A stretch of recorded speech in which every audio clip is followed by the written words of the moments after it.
جیسا سورہ اخلاص کے بارے میں 3 بار پڑھیں 1 قرآن کا ثواب،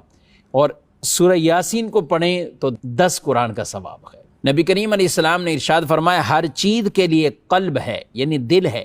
اور قرآن کا قلب سورہ یاسین شریف ہے، قرآن کا دل سورہ یاسین ہے، اور جس نے سورہ یاسین پڑھی تو اللہ پاک اس کے لیے 10 بار قرآن پڑھنے کا ثواب لکھتا ہے۔ اور ایک روایت میں یہ بھی فرمایا گیا جو اللہ کی رضا کے لیے سورہ یاسین پڑھے اس کے گزشتہ گناہ بخش دیے جائیں گے،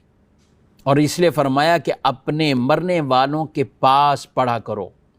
یعنی جن کے پتہ ہے کہ اب نزا کی کیفیت ہے، یہ حالت طاری ہو چکی ہے، سورہ یاسین پڑھا کرو۔ اس سورہ مبارکہ کو مشکل حالات میں پڑھیے، پھر بھی اجر و ثواب۔ سبحان اللہ، نبی پاک علیہ السلام نے فرمایا جس نے دن کے شروع میں سورہ یاسین کو پڑھ لیا اس کی تمام ضرورتیں پوری ہو جائیں گی، اور یہ ایسی مبارک سورت رات میں